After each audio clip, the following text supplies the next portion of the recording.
Bienvenidos a nuestro podcast Voces en las Políticas Públicas.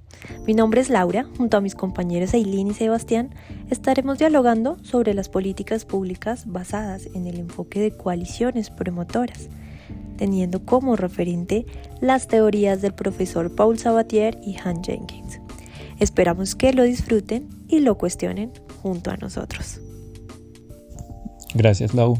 Precisamente la idea de este capítulo es mostrar a la gente un nuevo enfoque para el análisis de las políticas públicas.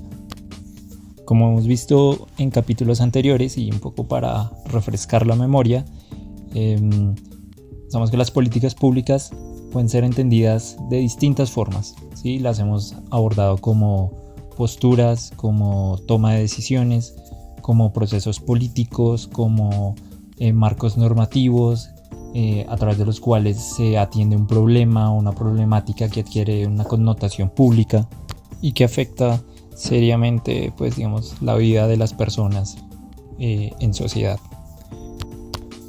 Ya hemos aprendido uno de esos enfoques, es un enfoque que llamaríamos clásico, que es el del ciclo de las políticas públicas, que es básicamente un modelo que incluso, ya Lau nos explicará, los mismos autores de este enfoque de coaliciones promotoras, un poco que abrazan, un poco que entienden la importancia que tuvo este enfoque, pero asimismo que llegan a contribuir con una nueva perspectiva para el análisis, ¿sí? Digamos que el enfoque del ciclo de políticas públicas es un enfoque muy estructural, muy de un carácter sistémico, que establece unas etapas para el ciclo en el que se desarrolla una política. Recordemos la identificación de un problema, la formulación de la política, la implementación de la política y la etapa de evaluación.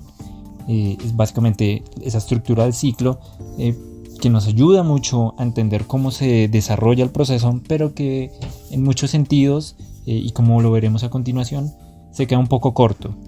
De ahí que contribuciones como las que vamos a ver, que plantearon en su momento Paul Sabatier y otros autores, cobren mayor relevancia, y no solo desde una postura crítica frente a esquemas clásicos de análisis de políticas públicas, sino un modelo más constructivo, un modelo que reconoce el valor de los modelos clásicos, pero que tiene una perspectiva distinta para abordar el análisis de las políticas públicas, y que es muy útil para estudiar casos concretos en la vida real.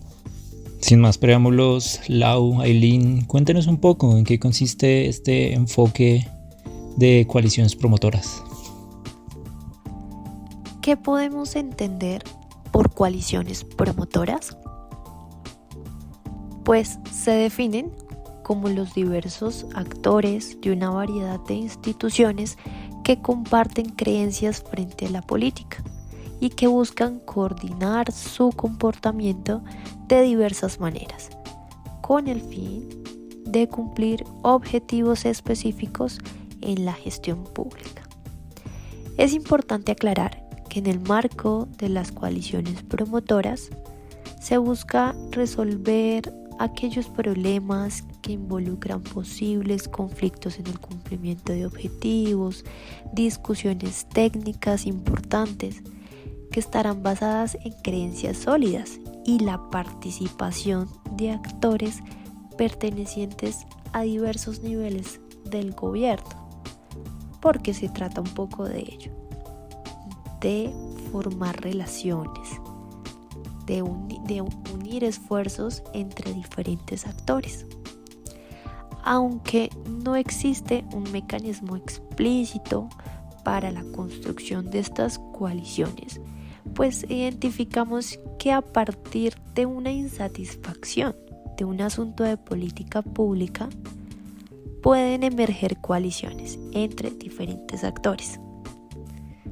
Aún así, se pueden presentar como un juego de poderes que no necesariamente incluiría a la ciudadanía, sino que se centraría en algunas élites de estos actores participantes. ¿Por qué? Porque estas coaliciones promotoras pues pretenden encontrar aliados, compartir recursos y desarrollar estrategias complementarias que expliquen el cambio y sobre todo el aprendizaje obtenido de estas políticas públicas, sin prestar mayor atención al contexto histórico, al contexto sociocultural o a los aprendizajes sociales generados. Por el contrario, estas acciones pues se van a fundamentar en un ejercicio tecnocrático, neopositivista y empirista. ¿Pero esto qué quiere decir? Que se le otorga un mayor valor a los conocimientos técnicos y a los datos cuantificables, observables, que pueden garantizar una gestión eficiente de los asuntos públicos al poner en práctica pues este conocimiento en la sociedad. Se convocan entonces una serie de subsistemas, creencias y variables tanto internas como externas para propiciar y satisfacer los intereses de las coaliciones promotoras. Sin embargo, pues más adelante mis compañeros abordarán a detalle esta interrelación, que permite pues desarrollar un enfoque de análisis de las políticas públicas. Así es, Laura. Digamos que lo que nos comenta nos permite tener elementos para comprender dentro del marco analítico de la teoría de las coaliciones promotoras, que por cierto se pregunta por el cambio en las políticas públicas, el papel que juega el aprendizaje y la información científica en este proceso. Entonces, para tener mayor claridad es necesario que pasemos por sus dimensiones, por sus premisas, ¿vale? Entonces, en un primer momento tenemos la dimensión temporal. Entonces, las coaliciones promotoras nos dicen en esta dimensión, o sugieren más bien, que para comprender plenamente el cambio en la política pública es necesario analizar un periodo de al menos 10 años. Pero ¿por qué este marco temporal tan largo? Comentan que permite capturar la evolución completa de las políticas, desde su formulación hasta su implementación y posible revisión o cambios efectuados. Este enfoque evita centrarse únicamente en eventos o cambios a corto plazo, que pueden ser superficiales o temporales. En su lugar, se enfoca en cambios estructurales y significativos que ocurren a lo largo del tiempo. A su vez, lo que nos hablabas en cómo la información técnica y científica ayuda a entender y guiar el proceso de formulación de políticas, lo cual proporciona datos, evidencias que pueden influir en las decisiones políticas, aclarar problemas complejos, por ejemplo, y ofrecer soluciones basadas en el conocimiento científico. En un segundo momento tenemos la dimensión espacial, los subsistemas. Entonces, las coaliciones promotoras emergen unos subsistemas de políticas que pueden clasificarse según su grado de desarrollo y madurez. Pero es importante reconocer, identificarlos, porque permiten comprender cómo evoluciona una coalición y cómo influyen en el proceso de formulación e implementación de políticas. Entonces, en un primer momento tenemos el subsistema naciente. Es un área de la política pública que está en las etapas iniciales de desarrollo. Por ejemplo, está en proceso de formación, con la identificación inicial de problemas y la movilización de actores que comienzan a interesarse. La estructura organizacional, su estructura institucional y organizativa es aún, como uno dice, es naciente, es primario. No hay reglas establecidas ni procedimientos bien definidos para abordar los problemas de política. También hay un menor número de actores involucrados y las coaliciones promotoras están en proceso de formación todavía. Entonces, estos actores pueden estar explorando sus posiciones y buscando aliados con creencias y valores similares. Y de acuerdo, la información técnica y científica sobre el área de política puede ser todavía limitada y existe un esfuerzo continuo por reír datos y desarrollar conocimientos especializados. Entonces, lo contrapone el subsistema maduro. Digamos que este es todo lo contrario, es un área de políticas públicas que ha alcanzado un estado avanzado de desarrollo y estabilidad. Bueno, no lo pongamos como el lado contrario, sino puede ser la continuación, ¿cierto?, del subsistema naciente, que son los primeros inicios. Entonces, el subsistema maduro está bien establecido con estructuras institucionales y organizativas claras. Las reglas y procedimientos para abordar problemas de política están bien definidos. Hay un gran número ya de actores involucrados que participan regularmente en este subsistema. Las coaliciones promotoras están bien formadas y generalmente tienen una larga historia, ya procesos históricos reconocidos de interacción y competencias. Y a su vez, el nivel de conocimiento técnico y científico digamos que es más accesible y se utiliza sistemáticamente para informar las decisiones de política. O sea, ya tienen un conocimiento científico acumulado sobre el área de políticas públicas para la toma de decisiones.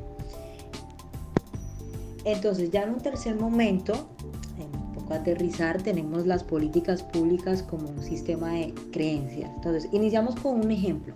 Imaginemos que la política pública es como una gran creencia compartida por muchas personas. Ese centro, siendo la política pública, de esta creencia están nuestros valores más profundos y nuestras formas de ver el mundo. Eso es un primer momento. Luego, tenemos las ideas y estrategias que usamos para convertir esas creencias en acciones concretas. Y finalmente, hay detalles más específicos sobre cómo llevamos a cabo esas acciones, cómo la información que recopilamos y las decisiones que tomamos para hacer que las cosas sucedan. Entonces, un sistema de creencia que guía cómo hacemos las cosas en el ámbito de lo público. Por tanto, la política pública como sistema de creencia tiene 3 núcleos. En un primer momento lo denominamos el núcleo profundo, según Sabatier, y en este nivel encontramos los valores fundamentales que orientan nuestra manera de ver el mundo y nuestras prioridades en términos de política pública. Digamos que son valores como los cimientos sobre los cuales construimos las creencias y las acciones en el ámbito de lo público. Tenemos un segundo núcleo, ¿cierto? El núcleo cercano. Aquí es donde encontramos las estrategias y posiciones específicas que adoptamos para avanzar hacia los objetivos delineados por el núcleo profundo, por el núcleo anterior que acabamos de mencionar. Entonces es como una guía que seguimos para implementar nuestras creencias en políticas y acciones concretas. Y ya un tercer momento en su aterrizaje, denominado aspectos secundarios, en este nivel se refiere a los detalles prácticos y operativos necesarios para llevar a cabo las políticas públicas. Incluye la recopilación de información, la toma de decisiones sobre cómo implementar dichos programas y la investigación requerida para evaluar su efectividad. Estos aspectos son necesarios, son esenciales para traducir las creencias y estrategias en acciones tangibles en la vida cotidiana. Muchas gracias por tus aportes, Ailín. Ante estas acciones tangibles que nos mencionabas, quiero seguir resaltando la importancia del sostenimiento de creencias en esta dimensión temporal de una década.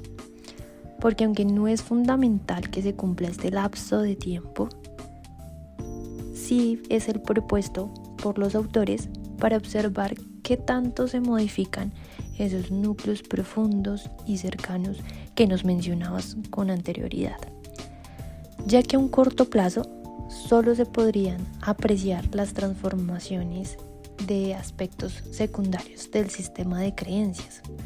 Es decir, algunas decisiones instrumentales, algunos datos informativos o de investigación requeridos para implementar como los fundamentos de la política pública, pero no permitirían abordar en su totalidad pues, los resultados de este proceso de la política pública como tal. Aún así, durante este tiempo, también se pueden evidenciar cambios por las variables tanto internas y externas. Por ello, las coaliciones deben desarrollar destrezas para anticipar estos cambios y contar con respuestas acordes a sus sistemas de creencias, de intereses, con el fin de sostener el subsistema de política pública elegido por esta coalición promotora y transformar el comportamiento de las instituciones gubernamentales a las que pertenezcan este conjunto pues, de actores que pertenecen a esa coalición. Interesantísimo este enfoque, porque ya de entrada nos brinda un montón de conceptos distintos para analizar la política, muy diferente al enfoque clásico. Yo quiero contribuir con un par de elementos más para ir cerrando el espacio sobre este enfoque. Uno son las hipótesis que plantea el marco de coaliciones promotoras. Como en todo modelo científico, Sabatier y Jenkins Smith plantearon una serie de hipótesis iniciales en base a este enfoque para probar y, contrastar contra la realidad que estas pueden cumplirse o pueden eventualmente también evolucionar. Pues, al ser un modelo científico, un modelo empírico, pues está sujeto también a la reevaluación de este paradigma, por ponerlo en términos de Thomas Kuhn. De manera que no vamos a detenernos, son 12 hipótesis en total y no vale la pena parafrasear cada una de las versiones iniciales y de las versiones ajustadas que emitieron los autores. Podríamos citar un par de ellas y poder así mismo resumir los grandes puntos a los que aluden sin necesidad de estar leyendo cada una de ellas, ¿sí? Para empezar, yo creo que el primer gran punto es la importancia que los autores ponen a reconocer que el núcleo central de un grupo de coalición no puede ser tan fácilmente alterado, sino que es básicamente la esencia de este sistema de creencias en el que se soporta este enfoque de análisis de política. ¿Por qué lo digo? Porque en algunas de sus hipótesis, sobre todo las dos primeras, son muy claros en establecer que los actores no van a ceder en temas que aluden al núcleo central o al núcleo de la política, sino que solamente van a poder, ceder espacios hacia otros grupos de coalición solamente en esa capa exterior que recubre esa coalición, es decir, solamente en esa capa de aspectos secundarios en los que, se entra ahí en la puja y en la negociación con otros actores.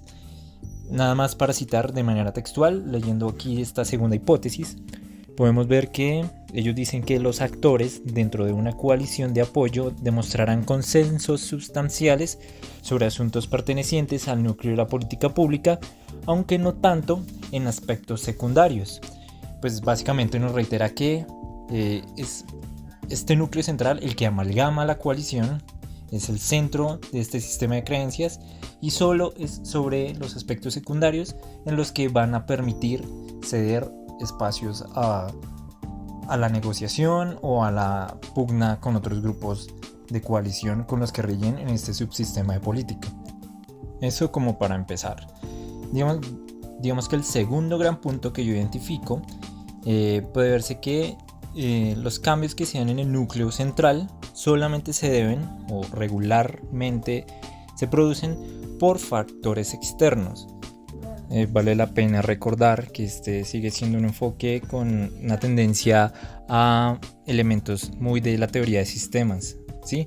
Es decir, que se basa en núcleos que tienen ciertos procedimientos, en estructuras que siguen, una ruta específica de operatividad, por decirlo así, y que solamente pueden ser constreñidos, esas dinámicas, esos procesos, por distorsiones que vienen de campos ajenos, ¿sí?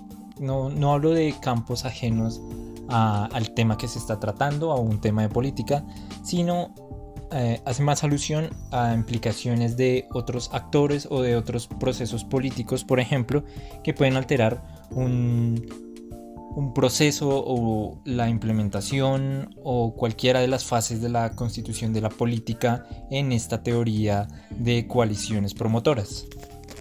Basta con ver, por ejemplo, la quinta hipótesis que ellos mismos plantean.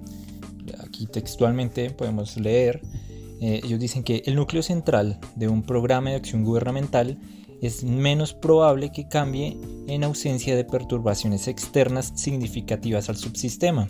Esto es, cambios en las condiciones socioeconómicas, el sistema amplio de coaliciones de gobierno o los insumos de política pública de otros subsistemas. De manera que, por ejemplo, cuando existen varios grupos de coalición dentro de un subsistema, por ejemplo los grupos minoritarios van a tener más dificultades de acceder al poder o de constituir como hegemónica su posición o su sistema de creencias, a menos que haya algún evento externo que afecte esa relación de poder, porque lo que estamos viendo es básicamente un ejercicio o un intercambio de poderes entre coaliciones, y en la medida en que no haya un factor externo que respalde o que genere alteraciones en esa dinámica, pues va a ser más difícil para los grupos pequeños poder implementar o plantear como hegemónico su sistema de creencias. Y yo creo que, por ejemplo, el gran tercer punto de todas las 12 hipótesis en las que ellos se atraviesan, aunque obviamente cada una toca un tema muy particular para evaluar el propio enfoque de coaliciones, es la importancia que tiene el conocimiento, la información y el saber científico en esta dinámica de relaciones de poder, ¿sí? Ellos no abandonan esta idea y de hecho demuestran que para el proceso de política es fundamental el saber científico y la información. Podemos citar la novena hipótesis, en la cual ellos dicen que la política pública orientada al aprendizaje tiene una mayor probabilidad cuando existe un foro que tiene el suficiente prestigio para forzar a profesionales de diferentes coaliciones a participar y cuando es dominado por normas profesionales. Es decir, se hace plausible que se puedan modificar aspectos de una política pública cuando se tiene el respaldo del saber científico, que eso muchas veces, como ellos mismos lo reiteran en todo su enfoque, no va a implicar una alteración necesariamente dentro del núcleo esencial o dentro del núcleo de política, pero sí puede generar cambios en aspectos un poco más pequeños, diríamos nosotros. En otras palabras, podrían alterar la forma en que se implementa una política, tomar reconsideraciones un poco más puntuales sobre cómo se ha venido ejecutando un programa o un proyecto en base a esos estudios que se presentan como válidos ante cualquiera de las coaliciones que están participando de estas relaciones de poder. Esto, grosso modo, es lo que podríamos estar diciendo sobre las hipótesis que plantean los autores para el enfoque de coaliciones. Quisiera, antes de acabar, que lleváramos el enfoque a un caso particular.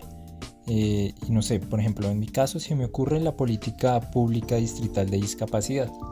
Es un tema que ya hemos tratado en otros espacios con Laura y con Aileen, y en el que podemos ver un poco cómo funciona esta teoría. En el caso de Colombia veníamos de básicamente un sistema histórico de discriminación hacia esta población, ¿sí? Pongámosle que hasta los 70s aproximadamente no existían mayores iniciativas enfocadas en esta población. Teníamos básicamente un sistema político muy limitado en materia de reconocimiento de derechos, y digamos que dentro de este subsistema de política pues no había mayor disputa en este sistema de creencias de que básicamente la población con discapacidad era pues población con limitaciones en su vida productiva, con limitaciones en su desplazamiento, que básicamente suponían una carga para las familias y para el desarrollo de las mismas. Entonces básicamente se veía de esta manera el problema de la discapacidad, hasta que eventualmente, y como ocurre en la teoría del enfoque de coaliciones, acontecen factores externos que vienen a alterar el desarrollo de esa política. Entonces se fueron creando nuevos grupos de coalición que fueron rebatiendo, podríamos llamar a este grupo conservador, que básicamente veía la discapacidad como un problema que no merecía llegar al plano de ser un problema público, y aparecieron nuevos actores que, pues, contrariamente hacían ver que esta población era una población activa, creativa, que tenía unos derechos sociales, unos derechos fundamentales que históricamente se les habían negado, y que había llegado un momento en el que, digámoslo en otras palabras, había que saldar esta deuda histórica con esta población. De manera que creo que el primer cambio, la gran alteración externa al subsistema de política llega con la Constitución del 91. Creo que es el primer gran salto a un verdadero reconocimiento de las personas con discapacidad como sujetos de derechos integrales como cualquier ciudadano. Y uno de los primeros enfoques, y creo que algunas de las primeras disputas que se dieron dentro de este subsistema, como llamarían Sabatier, es de qué forma se da este reconocimiento. Si basta con una discriminación positiva, es decir, que esas personas tengan acceso a ciertas priorizaciones, por decirlo de alguna forma, que tengan un reconocimiento en algunos aspectos, como por ejemplo el tema de subsidios, como para tratar de nivelar la balanza en la que históricamente habían mantenido a esta población, o un enfoque un poco más progresista, por decirlo de alguna manera, que es el enfoque directamente de la inclusión, que es el de básicamente concebir que la discapacidad como tal no es un problema de las personas que tienen alguna dificultad motora o digamos que tienen alguna condición de salud que les limita alguna de sus actividades, sino que estas limitaciones, como vendríamos a decir, son hechos sociales, ¿sí? Es decir, son resultado de una sociedad que no reconoce las capacidades que tiene esta población. Entonces ahí cambia completamente el enfoque y digamos que se da esta disputa en si basta con el reconocimiento de una discriminación positiva o es necesario un cambio completo en la mentalidad, y no solo en la mentalidad, digamos en todo el proceso de política que implica temas de infraestructura, de educación, replantearnos todas las metas sociales en pro de esta población y incluirla en nuestros circuitos productivos, culturales, en nuestra vida social y pública, y que ellos tengan el pleno acceso a este tipo de derechos como lo haría cualquier persona. Y yo creo que mucho de ese cambio de paradigma se da también en el campo intelectual. Es también muy importante, por ejemplo, aportes que hizo en su momento, por ejemplo, Amartya Sen, que tuvieron un impacto global con todo su pensamiento del enfoque del desarrollo humano, que caló en las instancias internacionales y que de las instancias internacionales se transformó radicalmente en un nuevo enfoque de política. Cada vez, por ejemplo, actores como la OMS, que dictaban unos criterios completamente distintos de las nociones tradicionales que teníamos de la discapacidad, también influyeron en ese cambio de perspectiva.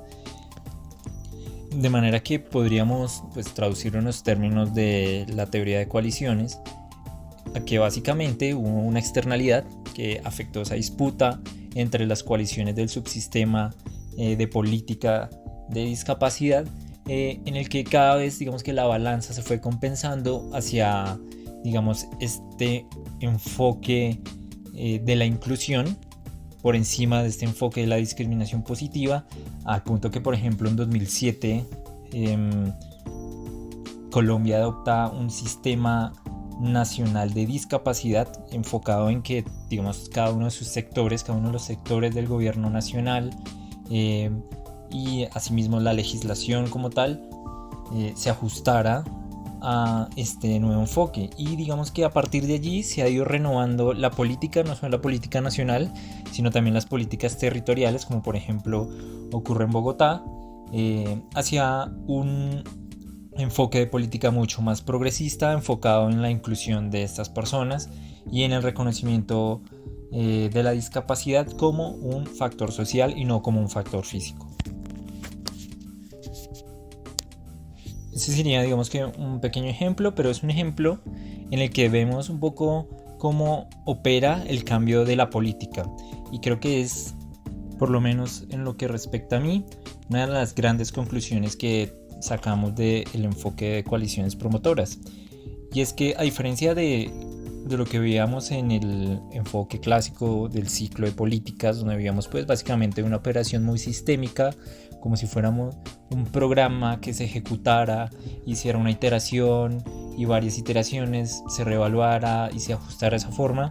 Creo que el enfoque de coaliciones lo que nos permite ver es cómo se da el cambio de la política y cómo es importante considerar las políticas como, en buena medida, posturas frente a problemas, y cómo asumimos y cómo intervenimos esos problemas. Creo que eso es fundamental, y gracias a eso pues podemos entender cómo se transformó históricamente, no a través de solamente criterios científicos, sino también de procesos políticos, de disputas de poder, para que, digamos, esas agendas al nivel nacional, al nivel distrital, se fueran ajustando hacia un nuevo panorama de algún problema social a intervenir.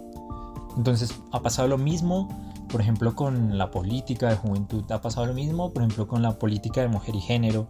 Muy interesante esta, sobre todo para, digamos, ver cómo ha evolucionado ese paradigma, cómo esas coaliciones se han movido dentro de los subsistemas de política para validar su sistema de creencias y ir cambiando las perspectivas en torno a alguna problemática social.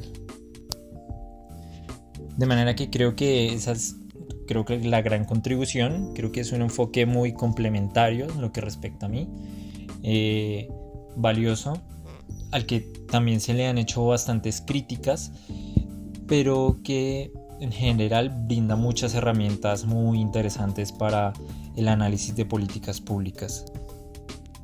Y con esto creo que podemos dar por cerrado nuestro espacio en Voces en las Políticas Públicas. Agradecer mucho su escucha, agradecerle mucho a Laura y a Ailín por su explicación.